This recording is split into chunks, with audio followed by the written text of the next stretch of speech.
Esa selaku kuasa hukum daripada Tatang dan juga saudara US. Senin 22 Desember 2025 saya sudah berjumpa dengan Tatang di Lapas Pemuda Tangerang, dan dia juga sudah mengatakan bahwa memang benar dia didatangi oleh polisi Polres Tangerang Selatan dan juga Paminal Polda Metro Jaya, diminta untuk klarifikasi. Kami sebagai kuasa hukum meminta itu harus ditindak karena sudah tidak sesuai dengan KUHP pasal 56. Klien itu harus didampingi oleh kuasa hukumnya. Kami sebagai kuasa hukum daripada Tatang keberatan klien kami didatangi dan divideoin dan diminta untuk klarifikasi. Kami sudah laporkan oknum-oknum tersebut ke Polda Metro Jaya dan juga ke Mabes Polri. Kaget orang Polda Metro Jaya juga kaget. Kok bisa ada polisi datang menjumpai klien kami dan meminta pernyataan klarifikasi dan juga divideoin, bahkan videonya itu tersebar ke masyarakat, dan bahkan klien kami juga menggunakan baju tahanan. Kami keberatan, klien kami sudah tidak seperti itu. Ini buktinya, bantahannya sudah dibuat juga pernyataan dan juga sudah dibuat juga video pernyataan. Dan dia keberatan terkait hadirnya polisi. Keluarganya, istrinya keberatan, dan sudah kami laporkan oknum-oknum tersebut ke Paminal. Baik. Dan kepada yang terhormat Bapak Kapolda Metro Jaya, Irjen Asep Edi Sudari, waktu saya podcast dengan Ratas TV, ditanyakan kepada saya terkait dengan peristiwa hukum yang dialami oleh klien kami. Ini pengacara di tim hukum, ada lagi yang lain. Bahwa sesungguhnya hak imunitas kami ada. Kami diberi kuasa, lalu dibuatkan kronologi, dibuat pernyataan bermaterai, cukup. Dikatakan bahwa narkoba itu menurut US 50 kg. Dan bolak-balik itu barang sudah keluar masuk. Dihitung oleh istrinya atas permintaan polisi 34 kg. Lalu ada di BAP 30 kg. Dikomplain oleh istri tersangka, kok jadi 30, bukannya 34 tadi. Lalu tiba-tiba kami konfirmasi ke Tangsel ada 4 jam, lebih kurang. Kasatnya lagi aneh katanya. Akhirnya kami lama menunggu. Terus akhirnya kami punya kesimpulan setelah kami diskusi dengan seorang pangkat AKP perwira yang lettingannya kasat narkoba. Dia mengatakan bahwa walaupun ditembak mati, tetap dia mengatakan itu 30. Terserah. Tapi kok bisa pimpinan redaksinya Ratas TV menghubungi saudara AKP Pardiman kasat narkoba terkait dengan berita yang beredar, langsung mengirim fotonya videonya si Tatang. Demikian juga Kabid Humas. Kebetulan saya mau podcast, dihubungi oleh hostnya Ratas TV untuk bisa disambungkan. Nah, dia bilang nggak sempat, tapi langsung dikirim videonya. Ini saya udah tahu ini Polda Metro Jaya ini.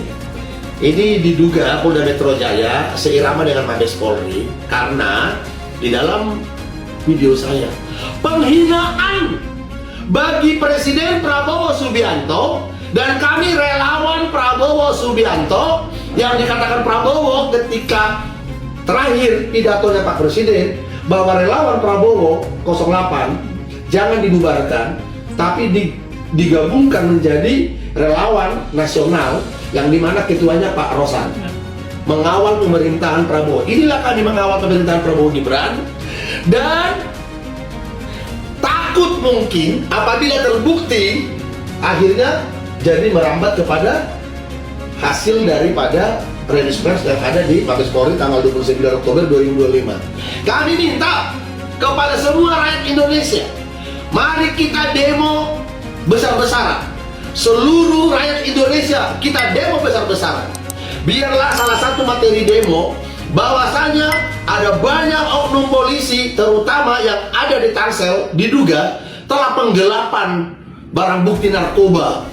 Ya, menurut US 20 hilang. Menurut daripada istri US dan ada saksi, ada Tatang juga, ada pernyataan kan? 4 kg kemana? Jadi Bapak Kabid Humas Polda Metro Jaya, jangan kalau ditanya wartawan terkait berita yang dilansir PKN langsung nunjukin klarifikasinya si Tatang. Nah ini gimana kalau ini? Nah ini gimana nih? Nah, ini gimana dengan ini? Jadi Bapak datang ketika polisi Polres Tangerang Selatan datang ke sini sama Polda Metro Jaya, mereka yang minta klarifikasinya kemana? Ini hanya yang awal untuk Polres itu. Ya Polres, ya kita Dekat nih, kita bakar. Klarifikasi yang di luar viral adalah berapa kilo itu tadi? itu 50 dan menanyakan inginnya sesuai yang sesuai UPP 300. Nggak pernah nanya 34 itu sesuai keterangan saudara Kuti. belum menanyakan. Tapi Bapak waktu pas yang di Gerebek itu, Bapak nanya ke saudara Kuti, dia itu berapa? Saya sempat posisi ada di sana, cuman agak ramai sama agak ini, tapi yang mau menghitung Kuti dan saya memastikan yang menghitung ya jumlahnya 30 berapa? 30 Agak keras? 34 apa? Bos? Paket. Itu tanpa ada RTRW. Itu ada RTRW kan? belum ada. Oh yang di hitungan pertama nggak ada? Nggak ada siapa? Yang ada siapa aja? Hanya ada pihak Polres dan adik, istri dan Tuti. Hitungan pertama nggak ada tuh pihak aparatur pemerintahan nggak ada. Jadi hitungan kedua baru ada aparatur pemerintahan ada. Itu aja saudara tahu. Terima kasih. Udah ya, di hitungan yang dihitung oleh istrinya US 34 tidak ada RT RW yang lain pun, hanya polisi. Dari Tatang Sutarlan alias Itang, istrinya US yang berinisial T, istrinya Tatang yang namanya adalah Yuni, dan juga adiknya Yuni yang namanya saya sebutkan, dia mahasiswa. Kalau Yuni nggak apa-apa ya, karena harus meminta amunisi kepada presiden. Dan ada 2 anak bocah. Jadi oknum pengacara yang sudah diduga, ya nggak mau sebut nama saya, langsung mengatakan hoax, ada konstruksi hukumnya diduga nggak benar ya. Nah oknum polisi tunggulah hasilnya nanti. Kami semua masyarakat Indonesia akan komplain kepada pemerintah, kepada Prabowo. Kenapa Kapolri kok belum juga diganti? Dan apabila Pak Minal tidak serius menangani perkara ini, kayak seperti pertama Brigadir Joshua Huta Barat dibuat cerita hoax, kita akan minta ya gelar perkara khusus. Kita minta masyarakat Indonesia dan Komisi 3 dan tim reformasi polisi, bahkan kita undang media internasional untuk membuka ini, biar nggak main-main ini bandit-bandit ini, oknum polisi mafia hukum yang tidak tahu ini bahwa dia harus jadi teladan, tapi malah dia yang disebut diduga bandit-bandit tadi. Nggak usah aneh-aneh, ini oknum polisi ya. Anda harus bekerja dengan baik karena Anda digaji negara. Saya boleh diperiksa di kantor ini apa yang saya kerjakan dengan Pak Daka ini ya. Setiap hari saya pakai seragam mengurusi masyarakat, tidak digaji negara. Saya bukan sedang membanding-bandingkan dengan Anda, tapi apabila Anda ya membentuk perlawanan kepada saya, membuat banyak buzzer-buzzer dan akun-akun bodong menyerang saya nggak takut. Pergerakan saya bukan pergerakan karena didukung oleh banyak orang, pergerakan karena patuh kepada Tuhan ya.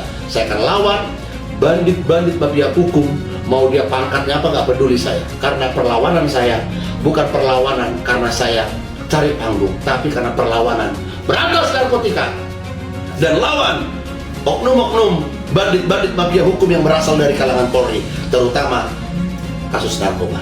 Demikian kami sampaikan. Terima kasih pengacara ya. Jadi sudah dicek kemarin. Sudah. Dengan adanya ini gugurlah pernyataan dia ya. Pernyataan pengacara. Nah,